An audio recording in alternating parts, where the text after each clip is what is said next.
The heat is still on. Massive game. New Zealand to win. Great kick. It's been a terrible year for the Wallabies. You're missing an injection of life. Stupid guys think they're so good. Hello and welcome to RuggaMatrix International. This is episode 251, and what an episode this will be. Ben Kimber, it's great to see you again after an unbelievable weekend of rugby in the Rugby Championship. Just a little bit to talk about, Giro. An unbelievable weekend of rugby, I would agree. All right, as usual, well, as of last week, this program brought to you by the Rugby Championship, and I almost missed putting a team in. I don't know if I should have bothered, but our fantasy team is way over 300 entries in our group, and Benny, you're up there number 2. Number 2, baby. So we're going to check out how we go later on at the end of the show, but there will be a full wrap on the Rugby Championship Fantasy League, RuggaMatrix, and we'll go through the squads later on. So 2 big games of the weekend. South Africa against Los Pumas in South Africa, and there was, of course, at the Olympic Stadium in Sydney, the Wallabies and the All Blacks, and it was a shellacking, wasn't it, Ben Kimber? And before I go any further, what is Ben Kimber's strike issue of the week? Giro, it was a shellacking, my friend. It was uncomfortable. I'm glad we do the show on Monday nights and not Saturday nights. I don't think I would have enjoyed doing the show straight after that. Let's not muck around. The strike issue of the week, it's got to be, Michael Cheika's time is up. You and I have talked about it before, saying maybe it's time. We've talked about the issues we see in the Australian team. Quite frankly, he's had his go. It is done. That right there, a good friend of ours, Greg Gowden, wrote his column before saying we had to see something. The win rate just isn't there. Well, for me, we've got a coach who believes you just need to get angry and try harder. We've got a coach who believes that he's got the perfect game plan. It's running rugby. It's what Australia wants. And the team just have to put it on the park. We've got a coach who believes that the preparation was fantastic. Everything was right. That just the team didn't put it together. We've got a coach who believes that you don't have to respect the opposition as far as what, from my read of the game, all you have to do is get your own game right. You don't have to adjust your tactics. We've got a coach who's blamed the doubt in his players this time, the fitness of his players, the focus of his players, the super rugby preparation of his players. And quite frankly, I have had enough of that sort of talk. And on top of all that, it just feels like we've talked about before, the lack of humility and the arrogance that comes out of these Cheika Wallabies, out of this Cheika camp, adds to the problem. They still think they're doing things right and they just have to get it right, and they don't ever seem to properly admit when something goes wrong. We saw Larkham, we saw Nathan Gray, we saw Michael Cheika. They talked about what the players didn't do right. I didn't see any of them really take any responsibility for what went down. This is a team that points the finger elsewhere, and that showed in one of the worst 40 minutes of rugby by an Australian team, I think, in history, or at least in my history. Yeah, well, that's a big statement to make, and it's fair enough. There's a fair bit of outrage, and I felt I actually didn't see the game live because I was in the country, but couldn't believe the messages I was getting and listened to the second half on the radio. The first 15 minutes was actually pretty good. So it was actually the rest of the first half that was diabolical, which makes it even worse. So, Ben, I'll respond to your comments. It is time for them to move on, but the big problem is who takes their place. They don't have a grip on reality. We have been banging on this show about the fact that the skill level isn't high enough. I spoke to Mark Ella today. He said we're going backwards. He said it only took a couple of months when he was coaching in Italy to get players skilled up. We've talked about carrying the football with them. We've talked about dying for your man in that line of defence. Where was that at the weekend? That's not real hard. We could go out there and coach. My kid could go out there and coach out of the weekend. It really is a team responsibility.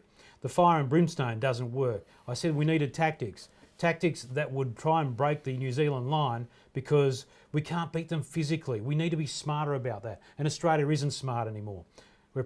I said we had a losing strategy before this test match. And Ben, what happened was that losing strategy came true. Let me tell you this. I'll go back to the point I made a minute ago.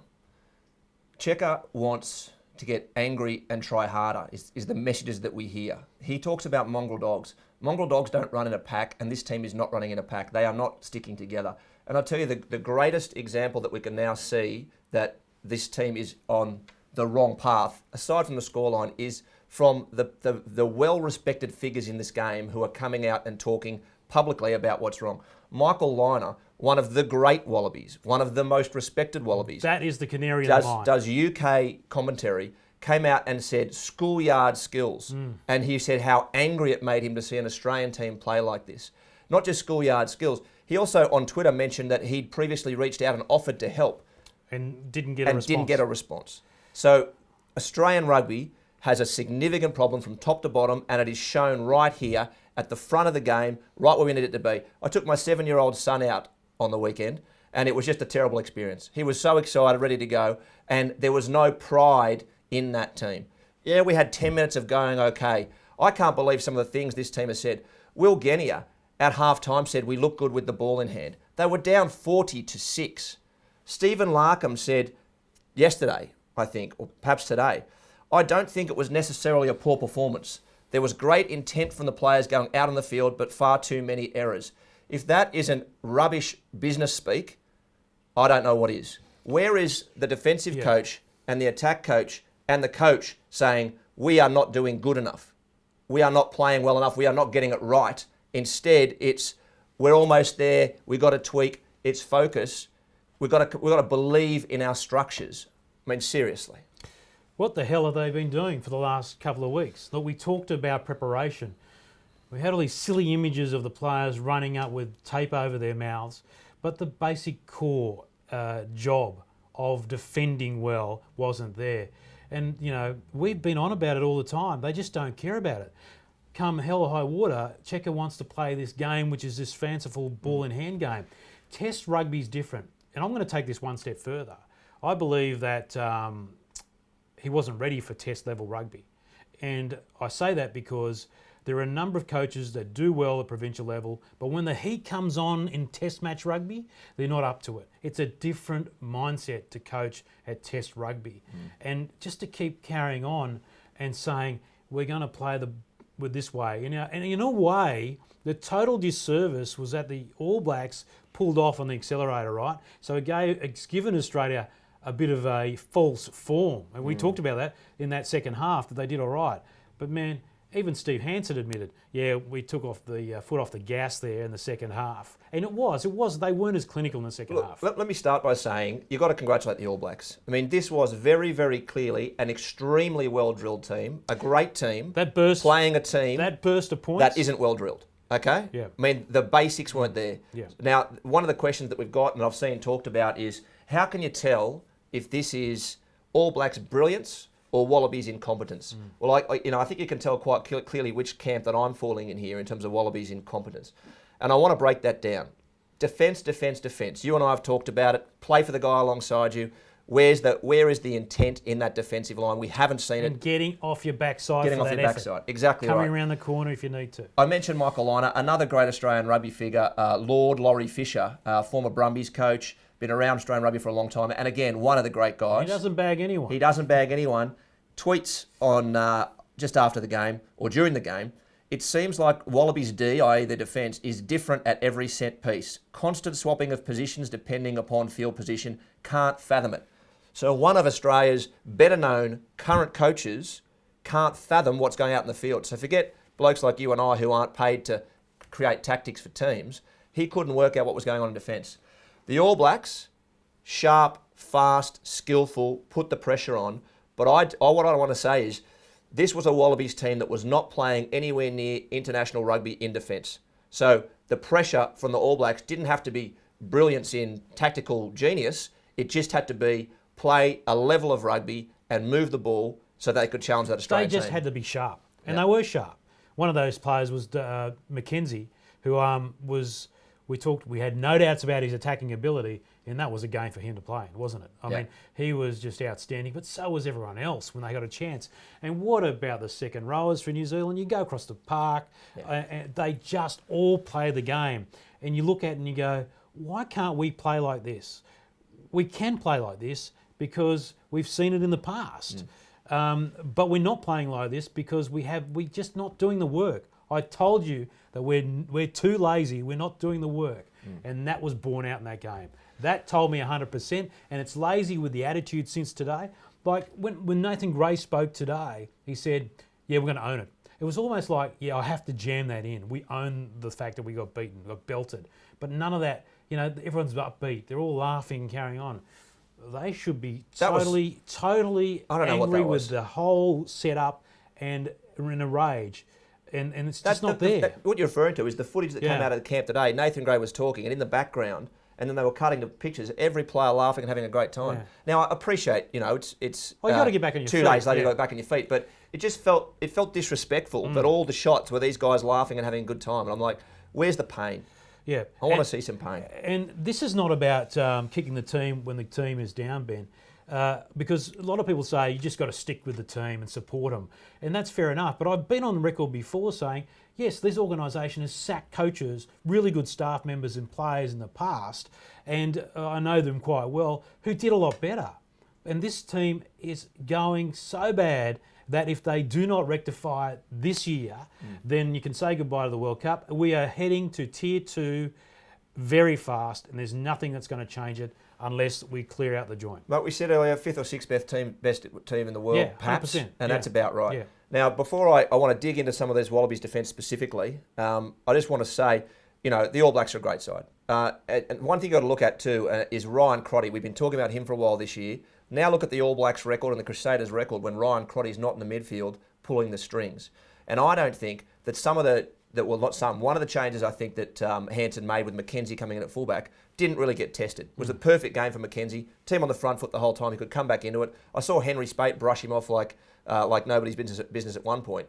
I'm not convinced he's a good selection for them at fullback. But in this game, you couldn't really tell. I wouldn't expect too much to change for the All Blacks because Hansen will be, just wanting to roll forward and see what actually happens. No, but it was an ideal place to throw him in. Like, if anything, he'll learn from it. But I just thought what he did, he's just got this sense to be around when the opportunity comes. Yeah. Bang, bang, bang. Yeah. And, I just love seeing him play. I tweeted to you that I said that Ben Smith will be guiding him there, and I thought he did on that wing. Yeah.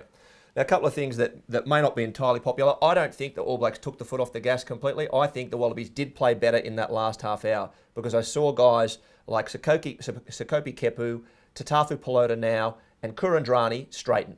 They started running better lines, Kurandrani off a couple of blokes, and they did challenge the All Blacks more. There were a couple of changes, but some of those for the better. As you guys know who watch all the time, I much prefer Leonard Brown in than Sonny Bill Williams. I think he's a great centre. So I don't take that on board completely. I think there were some reasonable signs in there for the Wallabies, but they're nothing to talk about because this was not a 20-point game. This was a 30, 40-point game. Israel Folau's try, incredibly lucky to get away with that. And why Beauden Barrett wasn't given that try where I thought he clearly got the fan on the ball in front of the charge down, yet another charge down on Bernard Foley. So I think that's a deceptive scoreline, that 20 points. Yeah, I think I picked 21, Ben, but I'm not happy with that because it should have been 40 points. Should have. And don't get fooled by this sort of spate of tries at the end there. That really doesn't give you an indication unless they change the side and he picks all those bench players because they actually did make a difference. I'd love to see Tatafu starting. It's just his throwing that's the issue, but there are a whole heap of issues with the team. And if you go back and look at that first 15 minutes are okay. They were actually quite balanced. And then if you were to watch that 15 minutes and then turn the TV off and never come back to it, you'd say, yeah, they did okay. Yeah. And then, but if you do come back to it and turn the TV on, you go, oh my God, what happened? I've got to say it again. It was I've got to say it again. crazy. Get here at half time. We looked pretty good when we had the ball. You're down 40-6, mate. I raised his game a couple of months ago, Yeah. and it's coming to fruition. His service is just not up to standard. Yeah. There's too much up here. There's nothing out front where they can run onto the ball. It's not like Nothing. Phibbs' service is a lot better at the moment. No, that's what I mean. Right. We're just all over What the I want shop. to do is I just want to highlight 4 points in that first half because I want to talk about the fact that, as I said, it didn't do the All Blacks justice. I don't think it was their complete brilliance. It was a lot of the Wallabies' incompetence that contributed. The 9th minute, when SBW gets a bad pass, it's towed ahead by Foley. Barrett kicks it back. Now, I've screenshotted all these moments. I'll stick them up on the blog after. But Foley puts one of his usual very, very poor kicks here to touch, a little banana kick down there. But I freeze-framed the TV, and you could throw a blanket over the Australian side, who was strolling to the line out with a few of the backs around. The ball thrown in quickly. McKenzie brings it back down the field, and then all of a sudden they're on the front foot. They've got space. The ball goes wide, and Squire goes over. Simple hands, and he had so much room it was ridiculous. The 18th minute, Ioane gets outside Folau.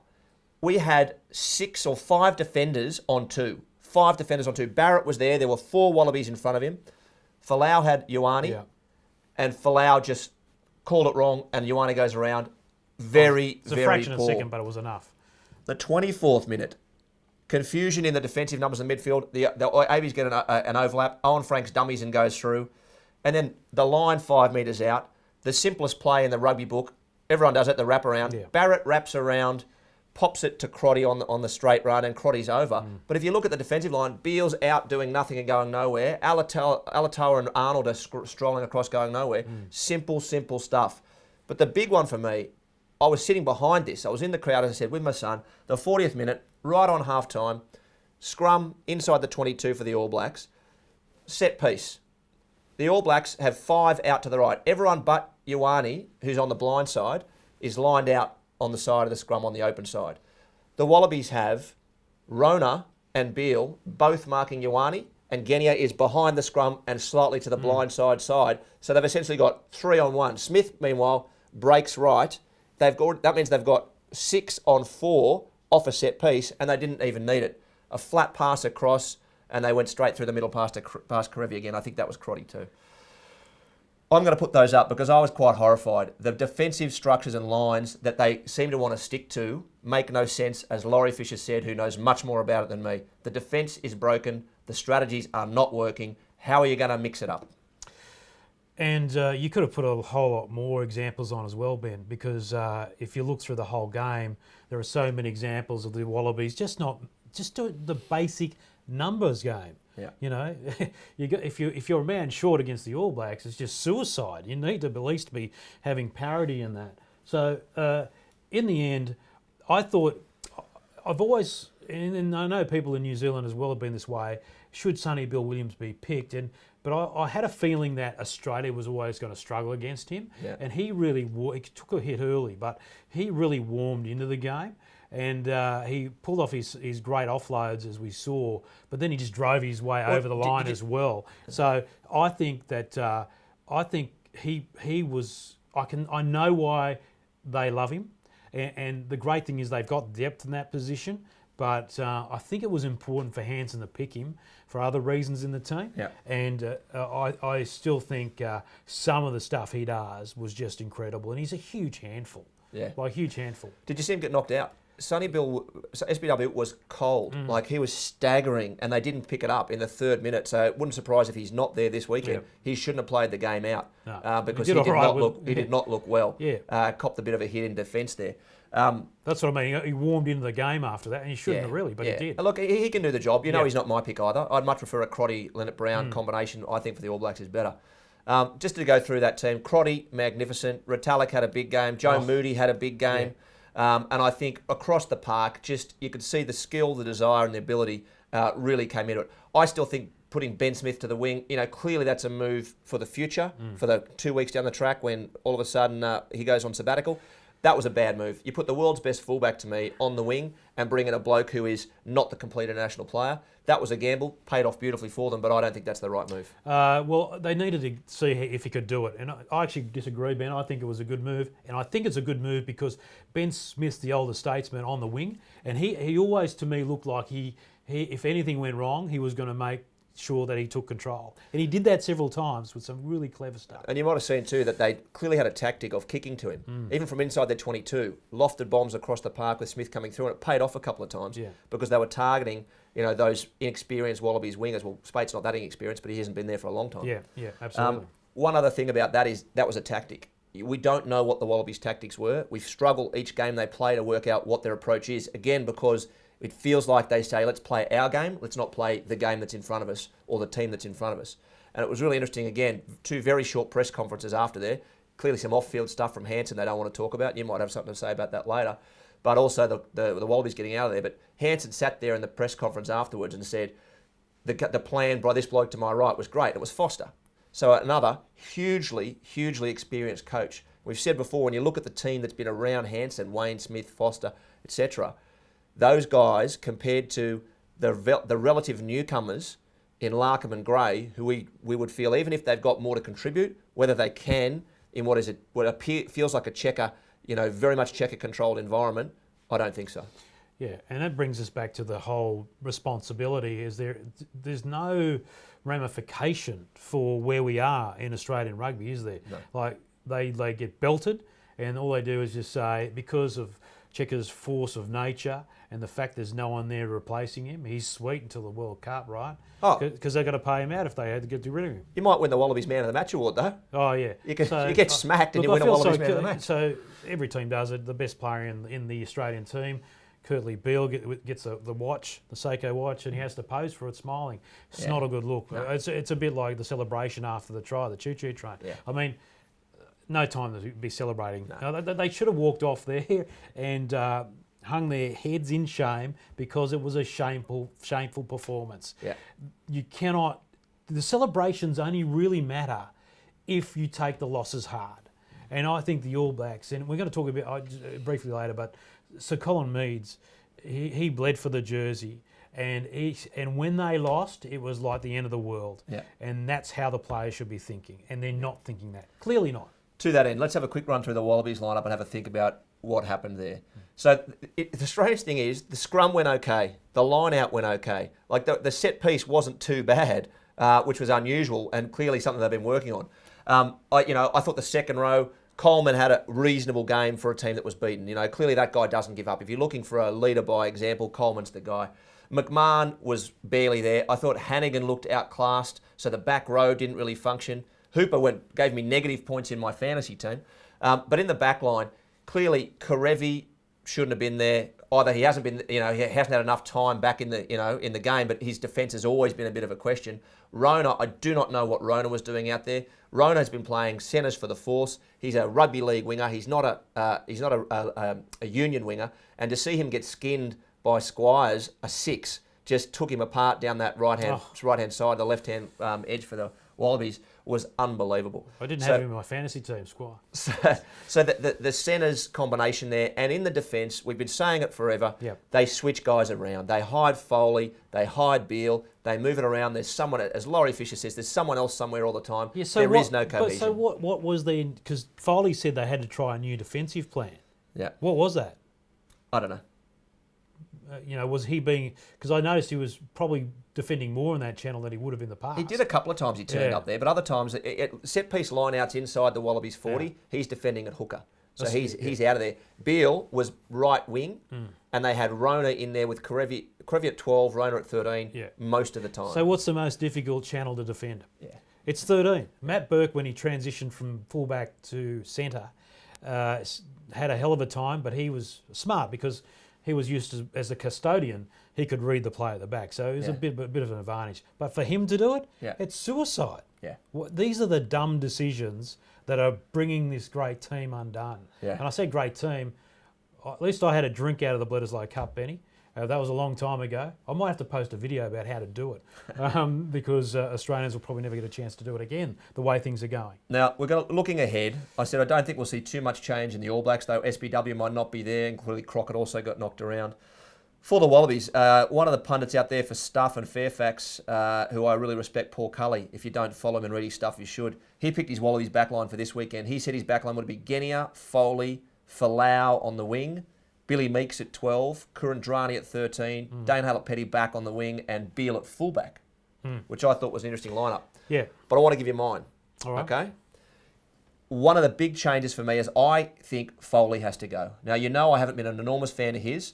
I think he's got ticker and I think he gives his best, but I don't think we can carry both Beale and Foley. I don't think we can carry two guys we try to hide, and I don't think we can continually have someone kicking the ball for the Wallabies who kicks it 10, 15 metres down the line on the fly, and we lose every chance we get off a penalty. A penalty kick should be 20, 25, 30 metres downfield. These little kicks that Foley does do not have the authority, and I wouldn't have him in my side. But I can say that now because Beale is back, and there hasn't been an option. My back line would be Phipps, and because I think Genia looks too lackadaisical at the moment. He looks too lacklustre. Phipps and Beale in the halves. Folau on one wing. I would bring Hodge into the centres alongside Kurandrani. Yes. Two big, strong, defensive, hard-running centres. You cannot play the game you want to play, Michael Checker. You need to do something to shore things up for me. I would have Dane Hallett-Petty at fullback, and I would have Isaiah Parasi on the wing. I'd bring a young bloke in who I think looks fantastic. But you need stronger defensive set around that 10, 12, 13. And if Beale's at 10 Dane Hallett-Petty's at 15. Maybe we can start to switch those two around and get Dane Hallett-Petty on the line if you want to play Beale at fullback sometimes, the way that Smith and Barrett do on the All Blacks. All right. So that's what I suggested with Curtly Beale. Curtly Beale?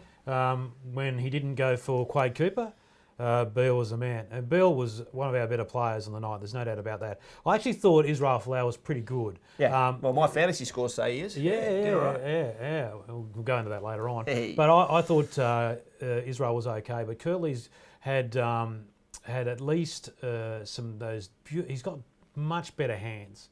And he was hitting guys in front. He's also got a better boot. And he's got a good boot. And he's just got a better sense all round. He's been playing 5'8" up north too, right? He tried hard in defence too, so I won't. I can't criticise him for that. But I think you've got to carry one bloke, right? If you want to hide a bloke, the way it started. I remember Mertens. Remember how good Mertens was, and they used to hide him all the time. Can't hide him. He's just got to make the tackles. Yeah, I prefer that too. The game has become. It's too complicated. Australia making all these shuffling moves just to cover up for poor defence. They've just got to learn to tackle. Just do it. One other thing I saw really interesting, I saw on Facebook, Ben Darwin, former Wallabies prop, who does a lot of stuff these days on analytics I think it's Gainline Analytics. Gainline, is his business. He talks about combinations in teams. Yeah, it's about continuity and combinations. Exactly. Yeah. He had a bit of not a ding dong, but a bit of back and forth with John Muggleton, famous Wallabies defensive coach, and said he thought Muggo was the best defensive coach in the world.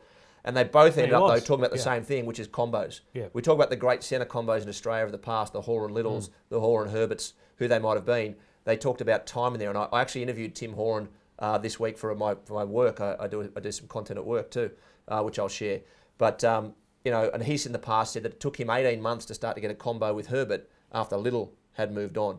And so picking those combos, which we can see in the box at the moment, picking the halves combo and the centres combo in the box, maybe the Australian team has to think more about that too if you're going to settle things down. Yeah, and we'll talk about the box shortly, but if you look some of the play that was involved by the 9 and 10 for South Africa, clearly their combination at the Lions helped big time in those really tight channels where they have to know where their support player is going to be. And it was really good to watch, I say move Curtly in the 10.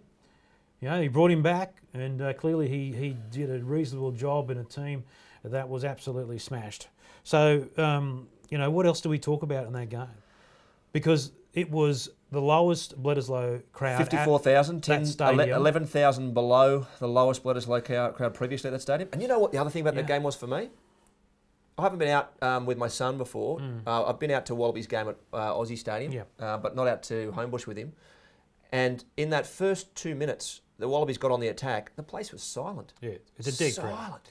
But I mean, the crowd, no one was behind the team. It didn't feel like they were revved up at all. There was no cheering, and it was honestly, it was echoey because the All Blacks fans went quiet when the Wallabies had the ball, and there was no noise from the Wallabies fans. I used to take a lot of photos on the sideline, and even when there were 80,000 people there, you could still talk to other people on the sideline. It's ridiculous because even when they started to yell, the stadium's so cavernous, that doesn't help. And you're a long way from the sideline as well in the stands. And those end shots, Ben, that's a fair way from the action as well. Yeah. It's a good angle to see it, but in terms of atmosphere, you can't beat Suncorp Stadium in Brisbane. And that crowd, you could have jammed that number into the crowd in Brisbane, and that would have been pumping. And that's the place where Australia performs well. Yeah, that might have lifted them in defence. I tell you what, you did hear the groans, like when you saw those poor passes by Genia or Foley or Phipps. And often what the Australian side did here too is they would put themselves under more pressure. So they're under a bit of pressure and they try to force the offload and they throw a bad pass and then they throw another bad pass. So it feels like they have been ingrained with that. We must play attacking rugby all the time and keep it moving regardless of what's happening in front of us. And they put themselves under so much pressure. All right, can we just quickly address post-game? Because post-game was interesting. Obviously the New Zealanders had issues with players in some media trouble with their personal lives. I actually don't want to go into that because this is not that sort of show and we don't really care about it. But there was a legitimate question asked of Steve Hansen because they are superstars after all, and he sort of shut them down. Is Kano going to play next week? What's the story? Is he part of the team or not? That's a fair question. So All Blacks management need to address those questions. You can do it in a civil manner. The question wasn't rude, anything like that. It already was in the open out in the open environment where people had to deal with it, and that's all they had to do. They could have just done it really quickly, but you can't sort of, if you try and bury it, they're just going to keep digging and digging. It was really unfortunate that it all came out just days before the Bledisloe, because it took away from what should have been a great spectacle, but they could have been handled better, in my opinion, as a media manager of the Wallabies and Waratahs in the past. So they need to be, you can't just tell the media to beat it, because they will dig. The other thing is, but overall, the All Blacks were fantastic post-match. They were very short presses. The Australian press conference, really, that to me was just an example of a team that had lost its grip on reality, where they were in the environment. The fact that they could lose a game like that and just sort of arc up when players or coaches are asked questions. When Nathan Gray's position was questioned in the press conference, then Cheika goes, I'm backing him 100%. Yeah. How can you say that on the back of the Waratah season and that diabolical loss? How can you say that? That to me says that we don't care what you think. Yeah. We don't care you spent your hard-earned to come out to this test match. We're just going to keep these positions. It's arrogance, my friend. Yes, keep these positions, and it doesn't matter what happened. No one can sack us. Well, I mean, this is also... They're untouchable. Don't forget, Cheika's already said Stephen Larkham's the next Wallabies coach. I mean, I found that ridiculously arrogant. From a team that had been struggling, he came out and said, I've anointed the next guy. Not your job, mate. Sure, we've got a lame duck CEO, but it's not your job to pick the next coach of the Wallabies. Something else that was said in that press conference too, he was asked about Samu Kerevi being dragged at half-time. And he said, and someone asked, was that a change in the centres that clearly Samu wasn't working? He said, no, Samu was always going to be short of a run. I always thought he'd go early. Now, that's disingenuous. To think that you picked a guy at 13 to play half a game, I just find that, I cannot believe that. This is what I mean about where is the honesty around what's going on? Where is the, admittance that this isn't right? Samu Kerevi didn't look up to it. He was rushing out of the line the whole time. He had no cohesion with his teammates. And he got dragged, clearly, at half-time. All right. As I said last week, mate, clear the whole joint out. Oh, can I have Fardy back too, by the way? Yeah. You don't want to get me started on Scott Fardy again. Why he's not there. And people who are casual observers of rugby just said, we turned it off. Yeah. We watched the AFL or League or something else. Yeah. So they weren't interested in it. So 54-34, my friend, and records galore. Yeah, so the All Blacks taking a nice for and against too. Would have been a bit more if Australia didn't get those tries at the end. Yeah. Round 2 in Dunedin. God, that's got to be unbelievable too. Yeah. I think because New Zealand won't be happy with their effort in the second half. You've got to think that the Wallabies will do better though, surely. Yeah, you'd think so, but you'd think the All Blacks would do better too. Yeah.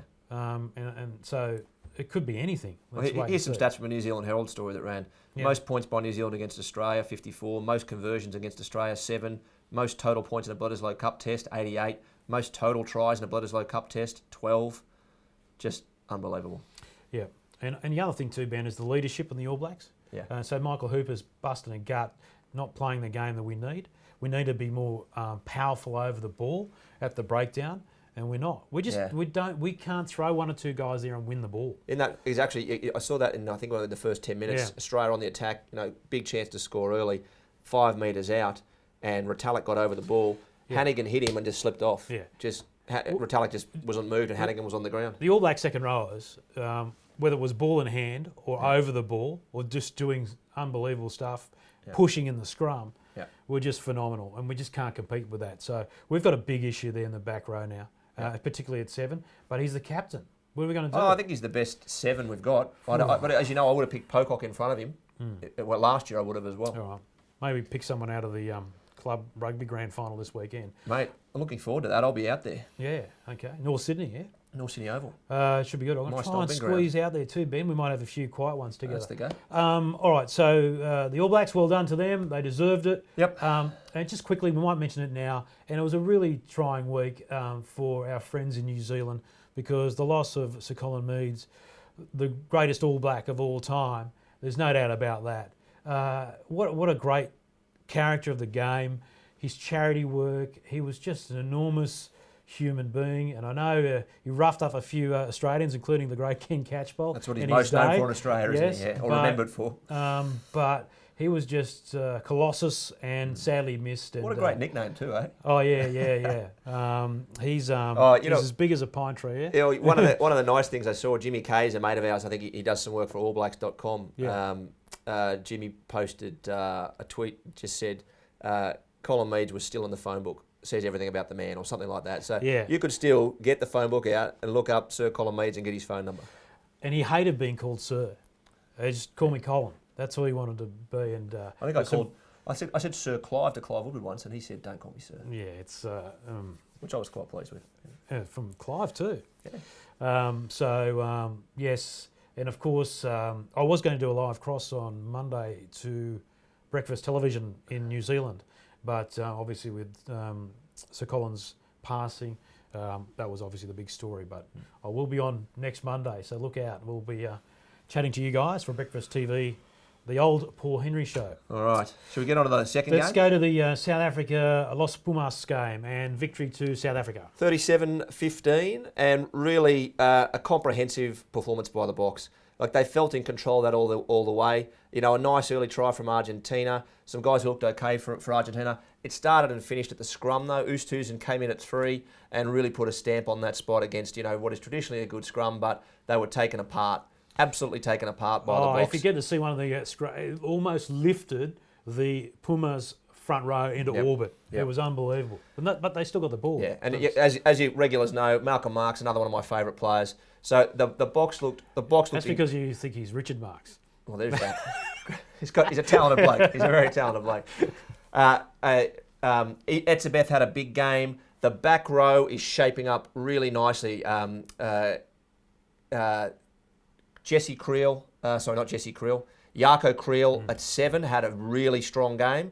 Very, very good around the park, very hard over the ball. And Khaleesi, another of my favourites, big, strong, wide-running 6. They're starting to get it together. That 8, Warren Whiteley coming back, but they still might find a bit of space there. I mentioned before about the Boks, the halves are maybe the worry. Yeah. I think Ross Cronje will come under pressure through this series. I think he's a little bit one-paced. I don't know if he does enough, but it could be that's the instruction. Because they were shifting the ball fast. They're looking for pods of forwards, 1 or 2 out off the ruck, and then they're trying to find the ball back and deep around and use those flyers. Skosan and Rule looking fantastic. And you know what was excellent to see in that game too? Both of them scored their first test try. They didn't get across the chalk in the 3 games against France. And the way the team celebrated with them, you can see the cohesion coming together in this Boks team. Yeah. They're starting to find it. I thought I didn't mind. I actually picked the South African halves combination in my rush to do a After fantasy I said team. last week's show, I said I wouldn't take them. No, that's right. That was part of my motivation to try and prove you wrong. But you know, I wanted to back them, and you know, I think it's a bit of fun. You know, like I called my team Broncos Battlers, and they were battling away. But Cronje and Yankees, I thought their second nature stuff was so good, you know, in the tight channels. And I think that's going to be the thing. When they really get those tight moments in the games, that's going to be the difference there. But they're really exciting to see. Also, Yankees was very good with his goal kicking, and that's important as well. I think he will struggle up against a sharper back row than he faced against Argentina. I don't think he's shown yet that he is a top-class international player. I think he's shown that he's a good player. But is he a bloke who can lead the Boks around the park to glory? I'm not sure about that. As I said, the halves are the worry for the Boks. Yeah, That said, Kerwin Bosch came on and had a bit of a stinker with a couple of poor kicks. Yeah. I'm going to back him, mate. I reckon it's a good chance. And it's a good warm-up game for them. So I don't think they were going to be perfect. I know they played their June series, and they've just come off a great series against in the Super Rugby series as well. Yeah. So they sort of match hardened. So yeah, pretty good. And the Pumas, unfortunately, are having a rough trot. They aren't looking good. You know, I had Creevy in my fantasy team because he's another one of my favourites. I think, you know, he's always got presence, but they really weren't in any way, shape or form physically matching it with the Boks. They got beaten around the park a fair bit. They've got some good players in there. They've got some sharp hands and feet, but they don't have that presence on the park that meant they could challenge the Boks in any real fashion. Yeah, so I think it's always going to be a dangerous game for the Springboks, and they play against Argentina. But I think in the end it was a good enough victory to show that they're on the path to be the best team to play the All Blacks to challenge for the title. How they go in Argentina, though, is a big question. Now, will they be able to replicate that result? Yeah, and I think, if you were the box coach, you'd be happy with this start. 2 games against the Argies after the French to work your way in. They're going to find a bit of rhythm, find a bit of cohesion, do your home game first, then head to Argentina, and then think about coming back and facing up to the other 2 teams, Australia and the All Blacks. Yeah. Referee, your mate, White, made a couple of bizarre decisions. Yeah, mate, What he's not doing is he's not letting the advantage play, see if it's try, then go to the video ref. Yeah. He needs to make sure he does that, because I think that is not doing what you're supposed to do.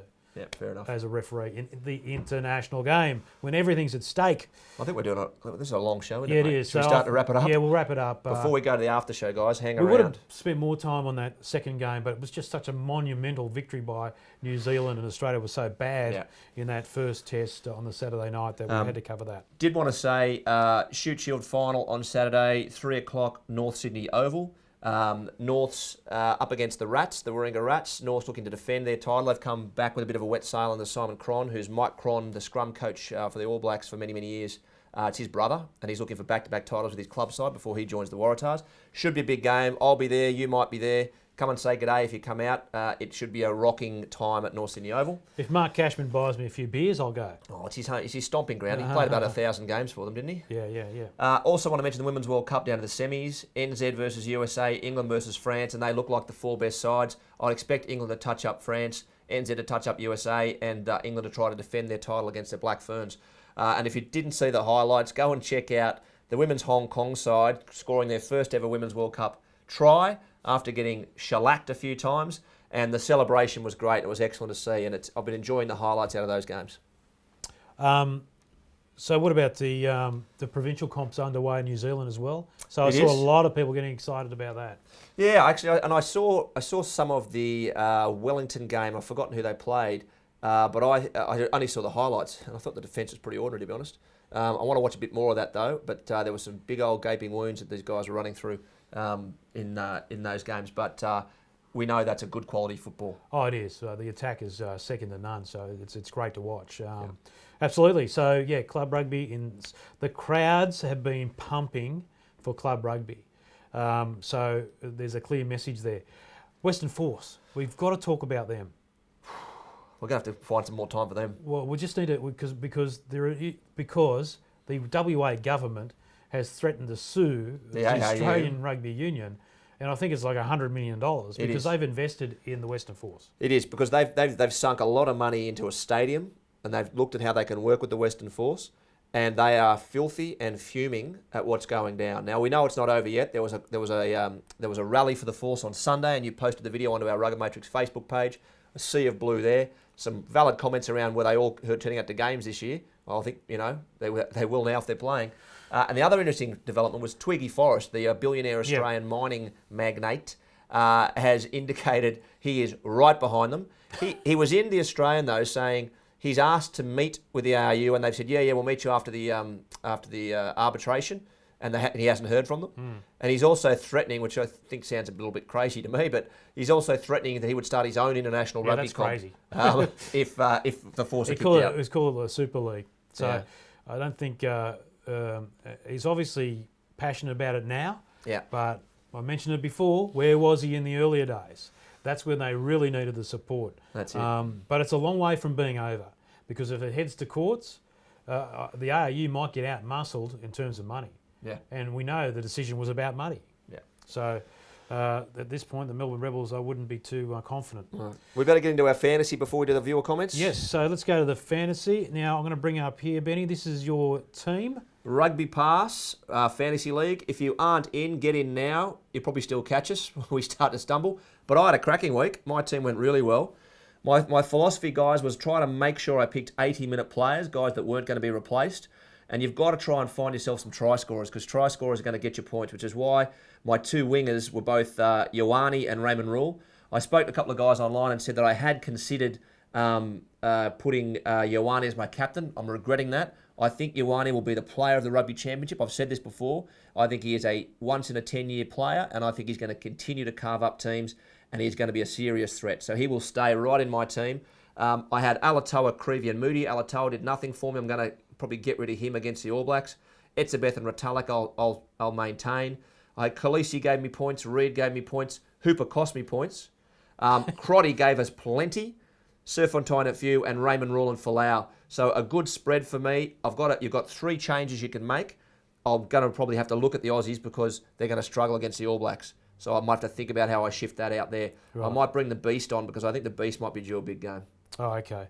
Good. So I'm glad you reminded me, Ben, about the whole competition because I was about to drive off to the country and I hadn't even looked at it. So I've actually never done a fantasy league before. So I had no idea what I was doing. So anyway, I just went nuts. So I've called them my Battlers team, Broncos Battlers.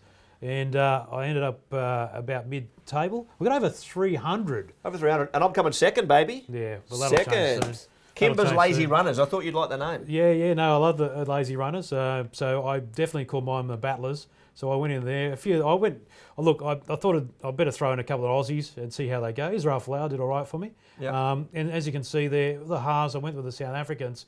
And so Yankees, I made my kicker and captain to go hard. I really went hard against you on the South African one, mate. I wanted to back them hard. And it's early days yet, because my theory is they go all right against everyone except for New Zealand. Yep. But there's a few points that came our way. Obviously, players like Crotty, you can't say no to them. And the New Zealand back row and second row. And, pretty good. Israel Folau, he was worth a few points. Mate, he's a good player. Yeah. He's a good player. Yeah, he's too good not to be used. So, Broncos Battlers. And actually, Beale and thank you to Folau. Rugby Pass. You might remember when we had Mark Eller on the show a few months back, he said the secret to Folau playing well is Kurtley Beale. Yeah. Another reason I'd like to see Beale at 5'8". Yeah, absolutely. That combination there. They worked really well together. They almost had a sixth sense in the way they operated, and they're great to see those guys. So Ben, I think that's it. It's a big show. We've gone over a bit longer than we wanted to. Just a few viewer comments to shout out. Oh yeah, just go quickly. Yeah, I want to shout out to, as always, guys. Your comments make this show better. They make us think. I love it. I love to read them. We're getting so many. I can't get to all of them, but I try. James Walker, a really considered piece. He talked about the party line that that Gray, Foley, and others are echoing, and he was spot on. Bailey Amir gave me a shout out for my fantasy performance, so thanks, Bailey. Come and catch me. Cole Pickering got stuck in on Saturday's game. Jared Thorne, as a Kiwi, was very cheesed off, he said, with the way that Australia's been going. Adam Bardetta, a mate of mine, had a rant that got plenty of likes and responses. Got stuck in about rotating Beale and Foley, which he's spot on about. Ray Morrison, Bill Gray, Sully was in there again. Jay Kelly with a great post. Eunice Amplis, as always, Chris Brown. So, guys, thank you for the comments. I do read them all. I don't always answer, but I will try my best to get and answer more of them. And if you're still here now, make sure you give us a thumbs up. And after the show, do us a favour. If you like the show, share it out. Stick it in other Facebook groups that you're in. Comment, tag a friend. It makes it a better show for us. All right. Thanks, Ben, for coming in. And it was a difficult week for Australian rugby. Let's see if they can bounce back. It was. After show? After show. All right, thanks for joining us. If you're joining us on YouTube, don't forget, if you want to see us live and interact with us, come to Facebook. If you don't want to come to Facebook, just hang out on YouTube. You'll see the edited show or the topped and tailed show later on YouTube. That is it. It's all right, Ben. Thanks for coming in, mate. That is it for RuggaMatrix International. I hope you enjoyed the program. Share us out, like us, all those sorts of things. And until next week, enjoy your rugby, enjoy the game, and I think we'll have an enjoyable Bledisloe round 2. See you next week.